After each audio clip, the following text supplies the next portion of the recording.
Yeah, good afternoon and Merry Christmas weekend. I'm going to go ahead and call get the meeting called to order on the Monday, December 22nd, 2025 at 4 p.m.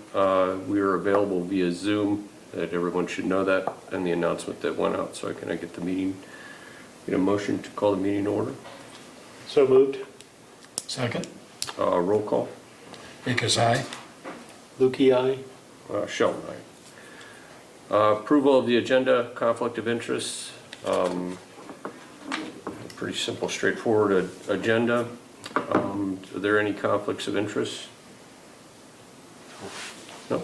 Okay. So I can get a motion to approve the agenda. So moved. Second. Roll call. Because aye. Sheldon, aye. Lukey, aye. Okay, so the approval of a consent agenda. All items listed under the consent agenda will be enacted by one motion with a roll call vote. There will be no separate discussion of these items unless a request is made prior to the time of the board votes on the motion. Consent agenda items may include non-controversial subjects. The items that are presented for the approval of the consent agenda are item A, minutes of the December 11th, 2025 board meeting. Item B, the abstract of claims number 1294 in the amount of $592,230.39. And then C is designation of the upcoming board meetings, January the 8th, 2026. Will be an electronic board meeting, and January 22nd, 2026 will be a regular board meeting. Yes. Can I get a Move to approve the consent agenda as you laid out, Jim. Second. roll call? Because aye. Sheldon, aye. Lukey, aye. So next item is to receive and file the audit for the fiscal year 2023-2024 with possible board action. We received an electronic copy of this audit. The Finance Committee has had a chance to review it previously. Are there any questions or comments? I have a few. And that should have been, Jim, I think that was, is that a typo on my end? Should be 20. I thought I'd corrected that and resent you the agenda, 24-25. Okay. Yep. Yeah. I think I originally had that wrong. Copied it over from the previous year. So I guess my comments were, when you look at it from the big picture, it looks like the health of HMU is getting slightly better. So that's good news. I think the area of concern that they laid out is the communications area, and we need to continue to make improvements. Now, we made some improvements, but the journey's not done yet, is sort of my take of what the audit showed. So overall, fairly pleased with the audit. Okay.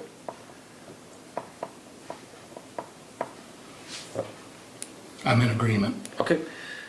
Yeah, I agree, Kevin, wholeheartedly. I think there's been some progress made, definitely on the water side.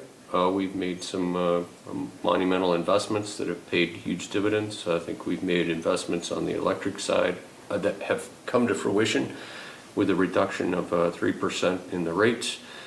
We have some electric investments that are looming out there that are pretty significant.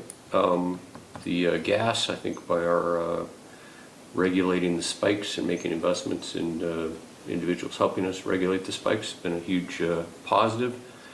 I do agree that the telecommunications has been has required attention, but as I've mentioned, it was the fourth of the priorities that we addressed as the board, and I think we're addressing it effectively in 2026 with the both the divestment and the optimization of remaining assets within the telecommunications. So, any other comments? I do have some administrative comments that need to be corrected before we go final on this, which would be just Dr. Barnett's tenure needs to be corrected. her lister is expiring in November 2025, so we're on page 1. And the rest is reviewed and is in accordance with the review. I do appreciate the auditor's opportunity this year to actually take the audit and have it used as it should be, as a means of communication back to the public of not just what that we're in compliance with, or moving to be in compliance and in compliance with the rules and regulations, but that we are also taking the revenue and resources that the customer provides us and investing them in the current and future wellness of the community. So with that, do we want to receive and file it, knowing that there needs to be some Just that change there, I'm on Jenny's, yeah, Okay. Barnett's. So can I get a motion to receive and file? I'll make that motion. Second, Roll call vote? Dickus, aye. Shelton, aye? Lukey, aye. Okay. Item number 5, approve the change order number 8, adjustments of as-built quantities of the HMU water system improvements, sections 1, 2, 3, and 4, in the amount of $48,620.11. Yeah, and actually that is a reduction of 48,000. I've got it in the parentheses. So basically USDA, at the end of a project, when there's USDA funding, they always want to have a final change order that adjusts quantities up and down for all the items, just so you got basically a final as-built quantity for each item, you know, what was constructed. So basically what we're looking at there's actually, you know, those final quantities, project came in under, I guess, the anticipated total project cost when it was bid and with the previous change orders. So this is just a reduction in debt, really? It's not- Yeah, that's well, not an right, I asset. mean, yeah, for what we had borrowed, yeah. Okay, all right. So it's reduction in debt, but basically it's, like I said, it's something they want all those final quantities adjusted out before we have the, you know, in this one sub-final payment, which would, you know, and then the last payment would be just the retainage only. Okay. So it came in under budget? Is that what you're saying? Well, under what we anticipated, I mean, we had some change orders in there, but for what we borrowed, Okay. All right. so. Any other questions? Okay, motion? I move to approve change order number 8 in reduction of $48,620.11. Second. Roll call? Dickus, aye. Shelton, aye? Lukey, aye. And that's for number 5? Yep. Okay. Correct. Number 6, approve the pay application number 22 for HMU water system improvements sections 1, 2, 3, and 4 in the amount of $67,804.46. So yeah, so this is, like I said, it's a sub-final, so this pay application includes change order number 8 and the final quantities. Still included in the application is the 5% retainage that we've been holding all the way through the project. Do I have that in front of me? Donald, what was that? We're holding like 300 and... Yeah, let me look here. Right now, the retainage is, with this pay app is $354,539.06. Basically, this payment will get us up to everything except that retainage. You know, so the project's completed out minus that retainage.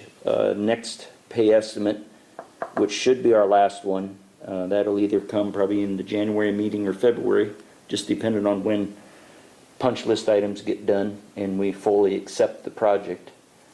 Then that retainage would be paid out, which would be that $354,539.06 to complete the project.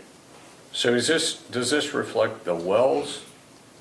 Are this included in this project and any sort of penalties associated? Where is that at? Where are the discussions? Still in negotiations? Yeah, in negotiations, we met with, Okay.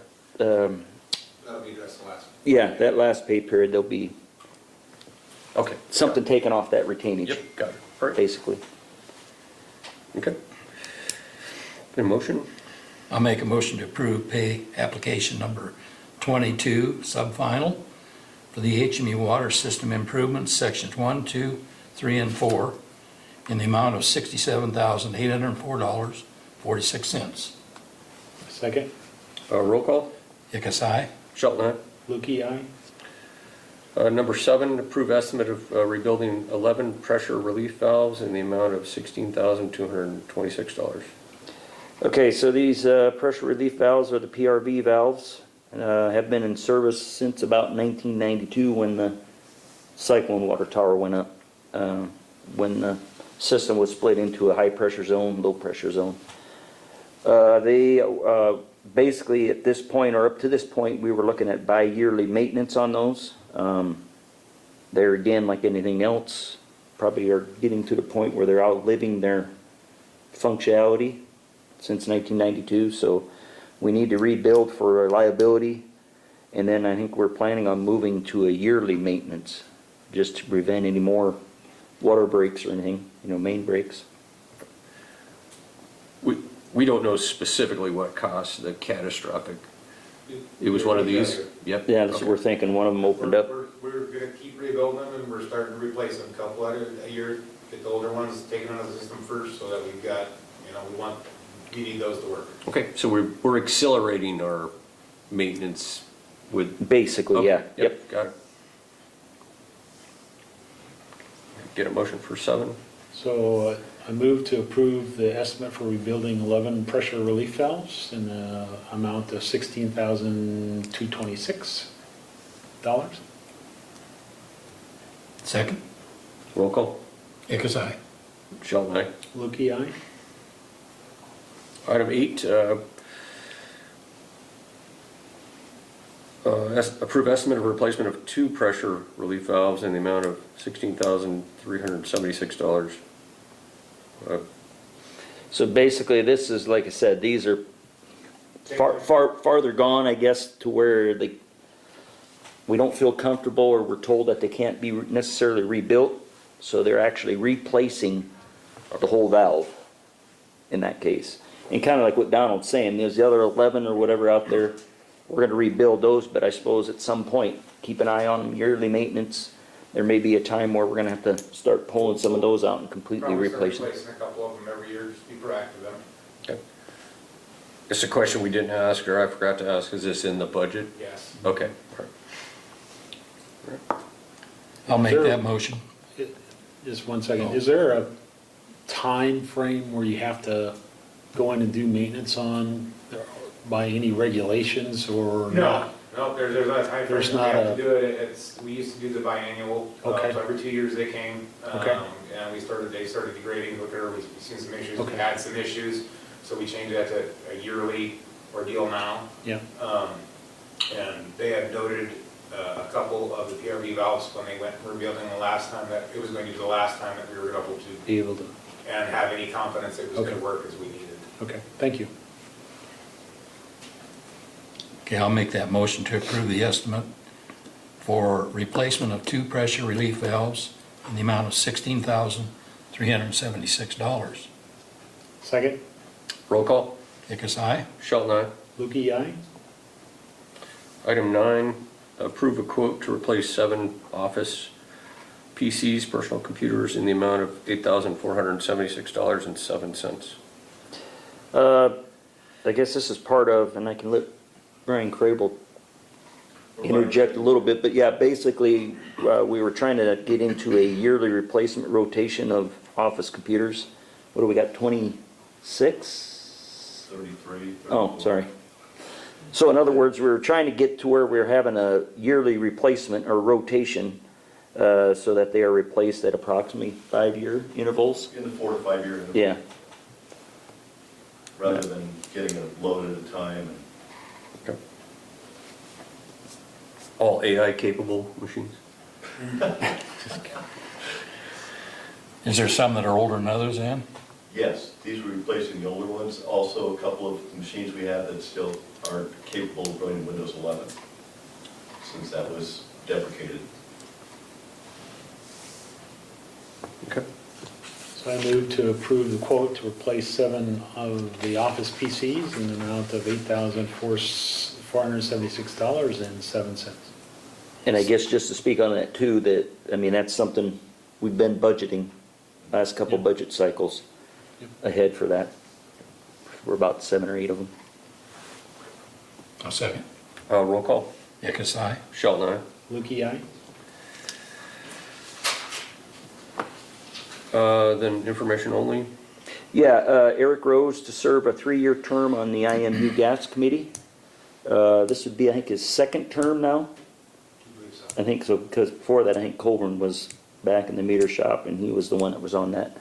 So like I said, he's served a previous term. I guess we feel serving on this committee is good for HMU. Eric, or whoever the representative is involved in decisions for required safety and maintenance of the gas system, or gas systems in Iowa, you know, including our own. So it's kind of good, I think, to be on that board or on that committee, you know, kind of on the forefront of what's coming up. I mean, don't you think, Al, coming I from the was on gas that for department? 30 years. Yeah, yeah, And we worked with the state a lot on operator qualification and O&M, operation and maintenance. And so you're working right with the state, which in turn is also the federal. yep. So you're pretty much keep up before everybody else almost. Well, and that's the thing too, I mean, and it isn't a huge cost to HMU. I think a couple times a year, maybe they got some meetings. Yeah. I think is what he's gone. They do some hands-on stuff out in the field. We built a bunch of buildings where you could simulate gas leaks. There's electric there for climbing poles and Yep. substations. There's water there for that. So they use it for, and telecommunications. Sure. So they use it for all 4. It's been there many years now. Yeah, I think it's a good thing to, To have somebody on there. absolutely. How often do we conduct training with the city or county first responders relative to? Every year, Colburn and Eric, don't they have an emergency? Get together with. Yep, they get together with Roger and Alex Londo and them. They Is that sit part of down. public awareness? Yeah, public awareness every year. It's So, another program. And Well- this is Jarvis here. Yeah, we did that training a couple months ago, so. yep. Okay, thank you. Then the CEO report. Yeah, I've got a few items here. Overhead to underground conversion project update. I think we kind of talked about that. We knew we were in, I think we officially accepted that project. About the only thing that's left is HMU. I mean, we need to get out there, employees, finish locating the underground electric on the DOT right away, just to go with the permits where we were on the DOT right away. They kind of they want an as-built of that, so we got to get out there, locate it, pick that up with our GPS, and get that sent to the DOT. And then there's a few easements around town that we have to finish up and then get those signed and get those recorded also. There again, contractors kind of on the hook, warranty-wise, to come back in the spring if there's any need to do anything more with seating areas. Next item, Morale Water System Improvements Project we talked about. I think we'd mentioned at the last meeting, well 35 up and running. Have been up and running for the last couple of weeks, but here this week, or maybe it was the end of last week, Donald, the decision was made just to shut that back down for over the holidays, because Donald needs more time to kind of fine tune the chemical feed, and did not want to have any issues over the holidays. So looks like we'll pick that back up probably at the beginning of January. Start trying to blend that back in, that deep water with the shallow water, and try to get the chemical feed right. So the composition's a little bit different for shallow water to deep water? One specific chemical, ammonia. Yeah, okay. Yeah, and that eats quite a bit of chlorine, Yes, it does. so that they're trying to get that chlorine adjusted to where we still got that residual out in the system to protect everybody. Yep. So,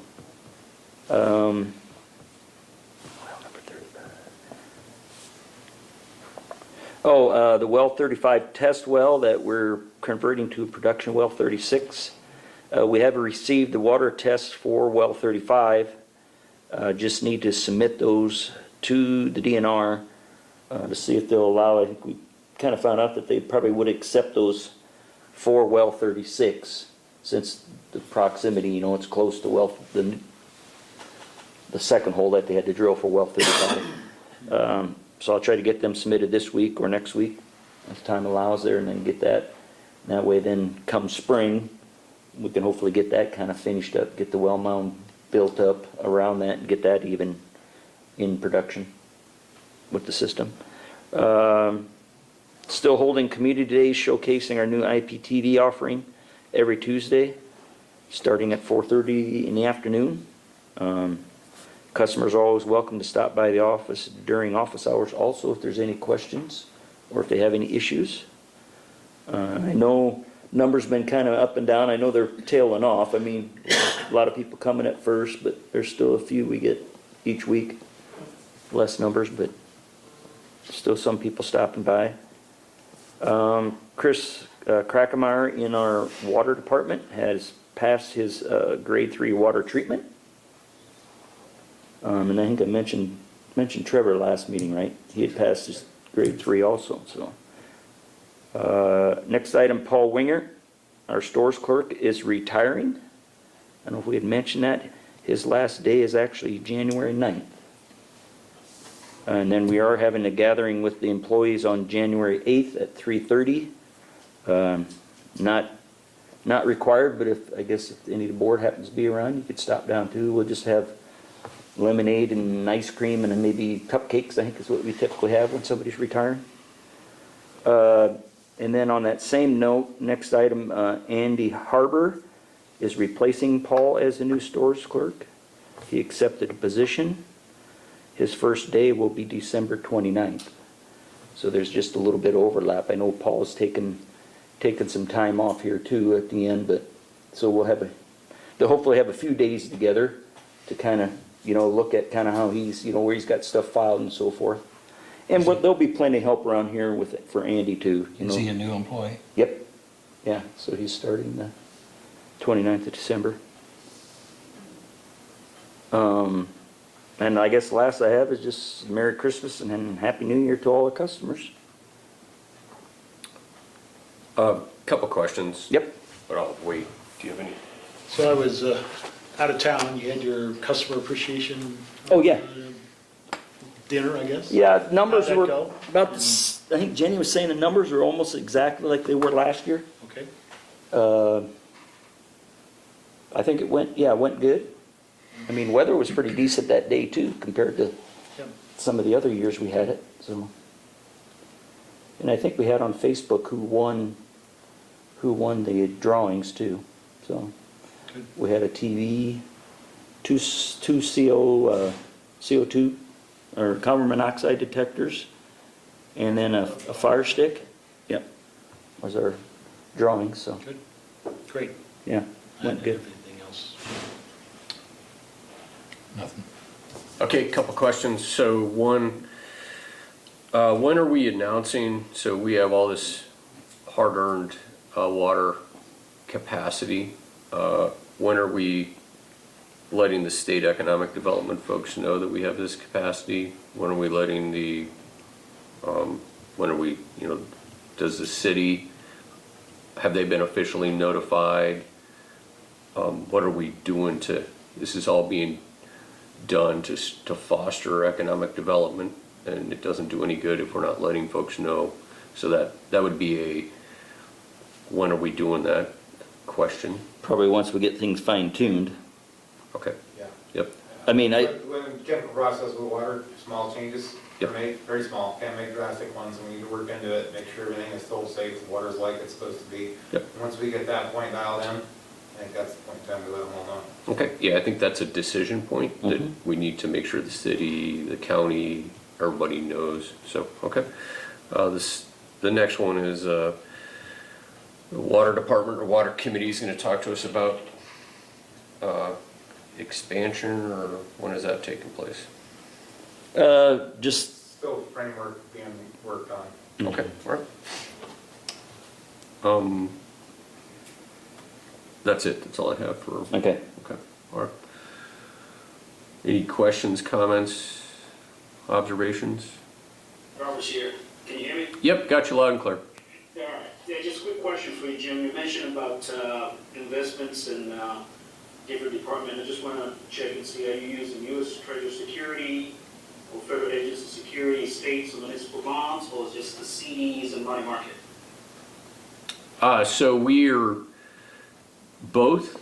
So we have it in our audit. It shows an investment capital. I think this year alone, it was like $580,000, which we earned off of our CD investments, I believe. And then we're also doing. We have not done bonds per se. No. But so it's just purely CDs off of, and that's just off of operating reserves to make sure that we have both sufficient operations and then looking ahead to what are going to be large strategic investments potentially. So, Yeah, we just renewed for this week or last week. I mean, of course, rates are dropping, 3.65 for a 6 month, but that's to be expected. I mean, I think overall interest rates are dropping, but I guess we'll keep after. It's a better place to have them than just a And savings I account. highly recommend whatever financial institution you have your funds to give you excess share insurance, Mm-hmm. because anything over 250, it's not covered with FDIC. So I highly recommend to see if those institutions have the excess share insurance. Because if they go belly up, you can get up to $250,000. Right. Yeah. yes, we definitely need to do that. And thank you. Yep, we'll check with Kurt. Yeah, on that. Yep. All right. And that's all. Okay. All right, can I get a motion to adjourn? I'll make that motion. All right, Second. roll call. Nichols, aye? Shelton, aye? Lukey, aye. Okay, thank you very much. We're adjourned. Thank you.